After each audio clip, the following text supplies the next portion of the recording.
Hello, and thank you for joining us on Conquering Chaos and Mayhem. I'm today's moderator, Brett Glover, and it's my pleasure to introduce the host of Conquering Chaos and Mayhem, Darryl Culley. Darryl, how you holding up today? Awesome, Brett. How are you? I'm fantastic as always. Thank you. Now, we've got another great guest lined up for you today, Darryl, an expert in threat management, emergency management analysis, weapons trainer, and consultant, Dan Hefferton. Welcome to Conquering Chaos and Mayhem. Thanks for having me. All right, Dan, Darryl's chomping at the bit to pick your brain, so I'm just going to sit back and enjoy this conversation. Darryl, it's all yours. First of all, excited to have you join us.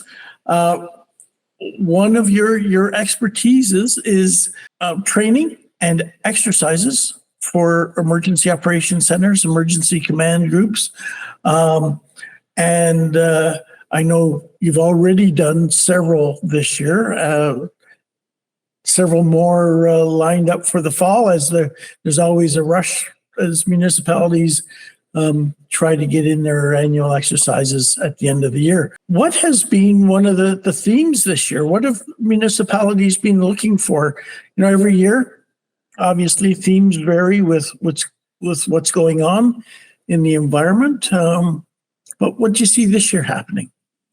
This year, there's actually a surprising rise in threat and ransomware exercises. In the past, as we've all known for this field, the staple is natural disasters, winter storms, etc., hazmat exercises. But now we're seeing a lot more of cyber exercises and having the IT department lead in the room, and all eyes go on the department lead of IT as opposed to all eyes going on the fire chief. So it's a very different dynamic in the room.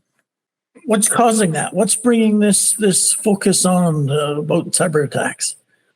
Well, I think with the rise of technology and our interconnectivity and our capabilities are on the rise, but we also need to increase that capability for being resistant and resilient against the breaches in technology. As we all know, with technology, you know, there's the power to build and the power to break at the same time.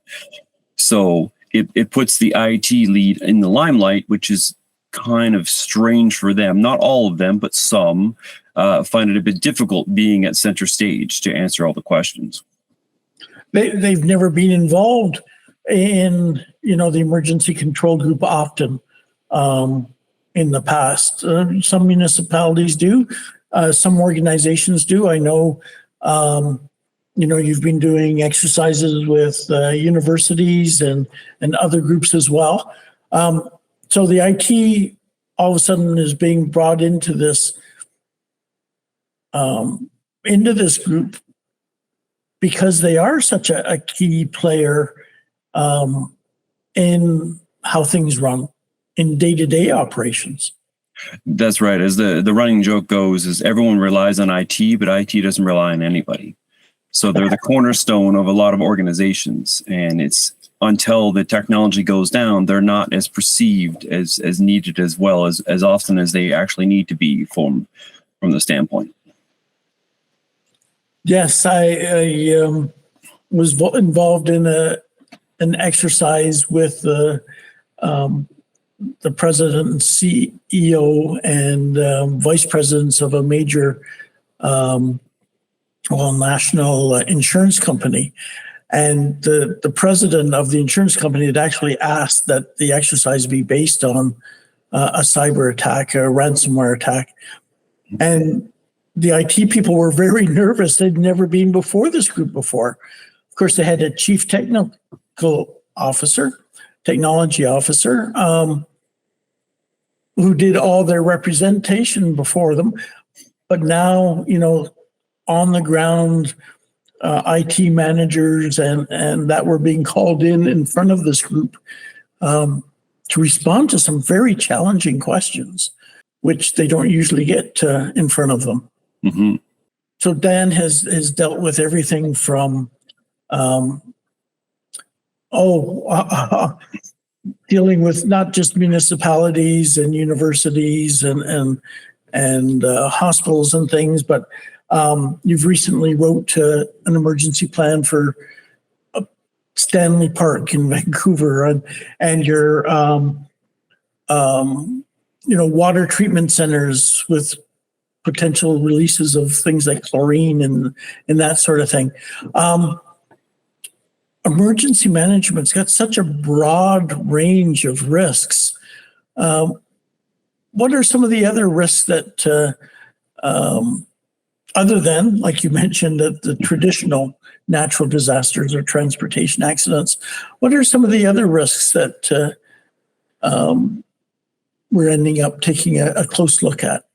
A little bit more on the hazmat release have been coming up as well. So then you're getting expertise in GIS coming in and plume modeling and et cetera, and different fire departments bringing their skills to bear and to the forefront to actually go through their actual real life experience dealing with chemical plumes, et cetera, and figuring out what that specific hazard is going to cause in terms of evacuation or shelter in place, et cetera. So we're bringing in different groups to tackle different problems. But as we all know, it comes down to some main management roles and then just applying them with what I call like an emergency hat.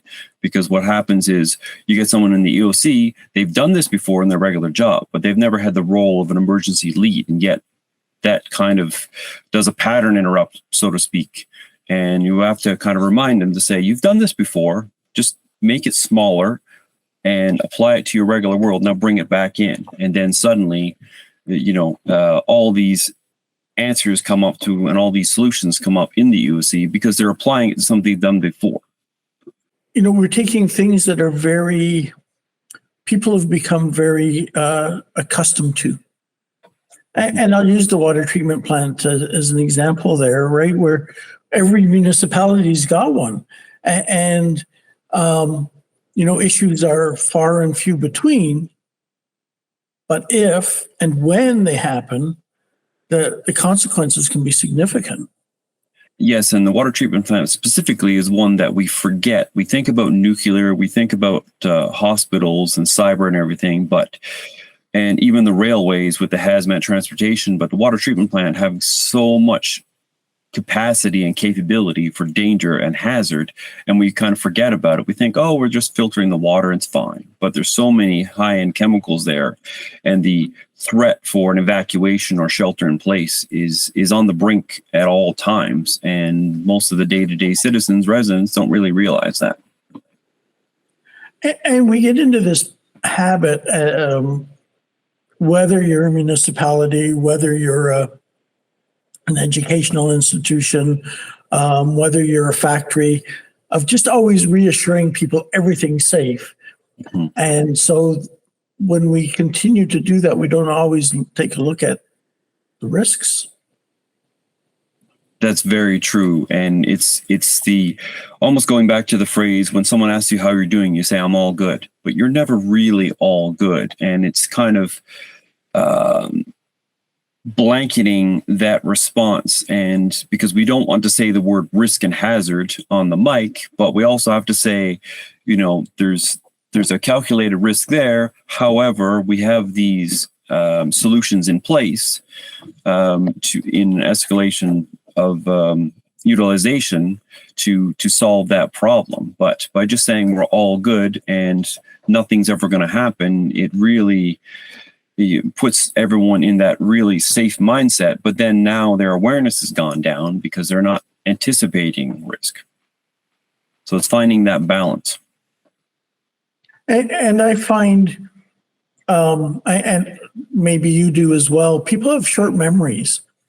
And so where we live or where I live, every spring and every fall, we get at least one major storm.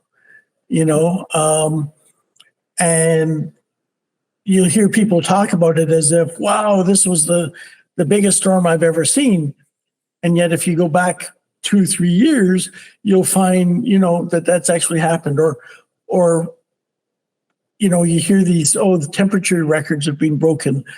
And I was just reading, one of the worst summers ever on record for the city of New York City, temperature-wise, was in 1896.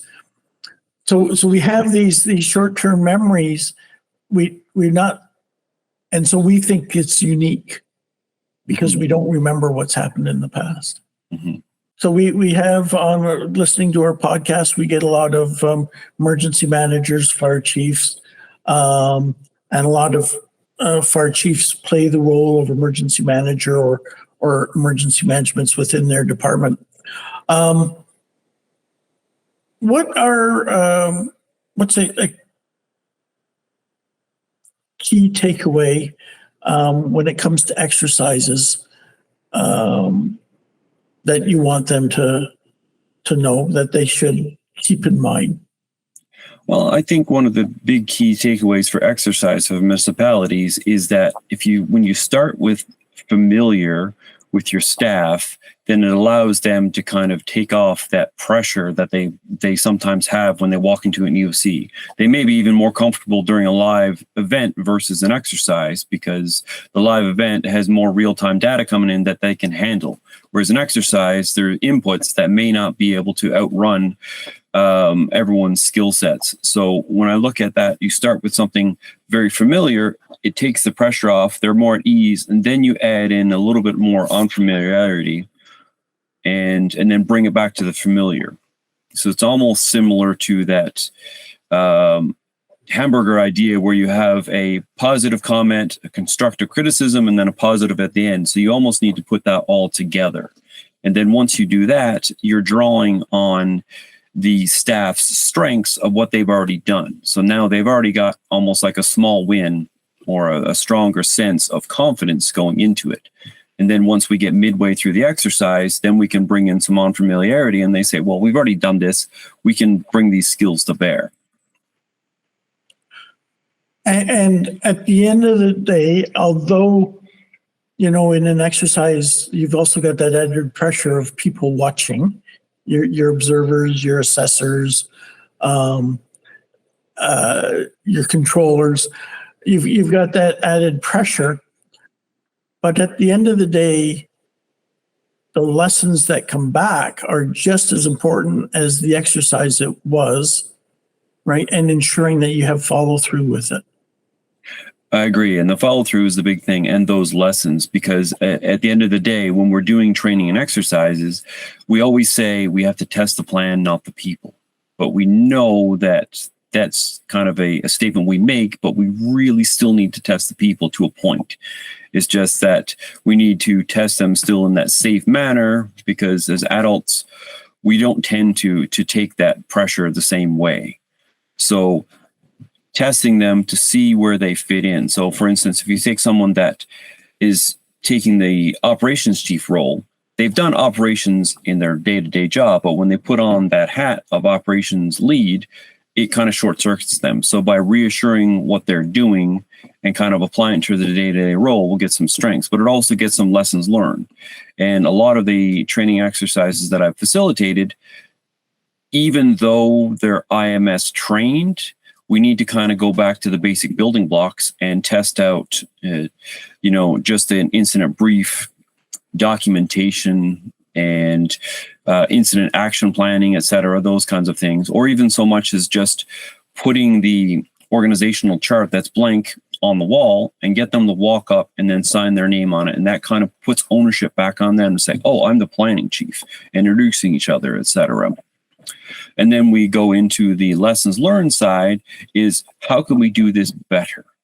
Because that's what the name of the game is, because that's going to keep it fresh as well as we progress during the exercises, because you want some semblance of mistakes and failure, not a total failure, but you need to have something there so that there's growth. So from my perspective, when someone says they want it perfect, well, perfection is the end of growth. And as humans, we're never going to stop growing. Therefore, we can never be perfect. So you need to keep it a little bit out of reach. And as we've all done playing games and watched familiar shows, at a certain point, it gets boring because there's nothing new there. So then when it gets boring, the brain's going to shut off, or we're going to start digging holes. So in a sense, when I do the training and exercises, sometimes I'll put limited information to the group, and they're not used to that because they're waiting. Well, we need more information. Well, what happens if this is all you have? What will you do? Because we look at it from the example of media, they're not afraid of taking a very little bit of information and just expanding on that information. They say, well, we will make this work. So municipalities also need to do that as well and say, well, we have these 4 pieces of information. What are our next steps based on our roles? And then we put this into the lessons learned. How can we expand on the next exercise to increase those capabilities? And you bring up some awesome points. And sometimes we change the exercises year to year because we want something new and different, or to keep that variety up.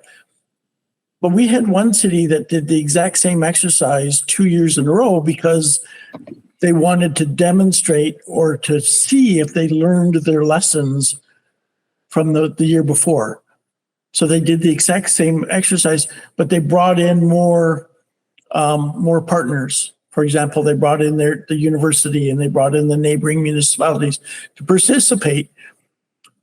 But they wanted to know that they had actually learned the lessons, not just we got the checklist.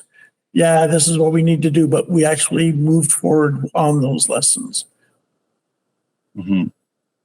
And that brings up an excellent point, because one of the recent ones that I worked on was there was 5 groups that were all connected with one group specifically, but that was an evolution over 5 days. Each day I went back to the drawing board to evolve the exercise to fit into the next group's needs, but also to challenge them more.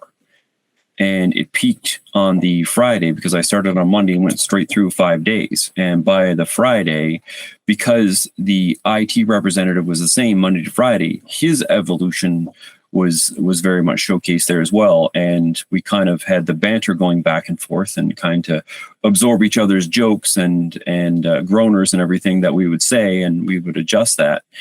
And then I even changed some of the endings at the end without him knowing, because he was so used to thinking that it was going to be a certain way. And then I adjusted it a little bit, and that kind of woke him up a little bit on the Friday. But it was an excellent example of moving forward even within a week. So we can evolve even in that short time. And you bring on a really good point in that, often we want to do an exercise and have it done in one day or in, an afternoon or something. But when we worked, for example, with a major city, we ran the exercise over 3 days. And the first day, it was a tornado incident. The first day was a tornado hitting the city. The second day was focused on the evacuation and containment of the area that had been hit, the residential area. And the third day was, how do we actually recover from this? Because so many exercises are only based on that initial response, that we lose sight of the fact that, a disaster hits, but it can last days and weeks and months of recovery. And this municipality really had the forethought to say, we're going to take the exercise and move it through 3 days and focus on a different stage at each time. So there's lots of learning opportunities through what you do and how you bring that to clients. Yes, and that's a great point on the recovery, because again, that's lost, even the mitigation and prevention side of things, because we all look on the news and we'll say, well, there's so many fatalities, injuries from a winter storm, but they won't say, the city of such and such did all these mitigation efforts, which reduced that number by 60%, because it's hard to quantify our preparedness, our prevention, our mitigation. I mean, we may not be able to quantify it, but we could still showcase the programs that are in place that minimize those risks and those casualties. And as much as it may be watching paint dry to do documentation during an exercise, that's still a necessary portion, because that's what you're going to deal with after the fact. If you have to go behind in front of an inquisition to deal with, what did you cover off? Who takes ownership of this incident? And even in the exercise, it's hard to take ownership of the incident because they may not be reporting to the same person in EOC as they do in their day-to-day. So they don't want to rock the boat. I could carry on. I know you certainly could carry on with this topic forever. But of course, in the podcast, we've got limited time. So looking forward to having you come back in the future. If anyone is looking for information on exercises or emergency management training, of course, Dan has also got some real expertise in security, which is an area we haven't touched on. If you're looking forward to or want to get in touch with Dan, give us a call, send us an email, and we'll facilitate that. But thanks for joining us this morning, Dan. Thank you for the time. It was great talking to you again. Well, Dan, I feel like we're definitely going to be seeing you again on Conquering Chaos and Mayhem in the near future, and I'd like to echo Darryl's thanks. We appreciate your time today. And on behalf of Darryl Culley, I'd like to thank our audience for listening to Conquering Chaos and Mayhem. We'll see you next time.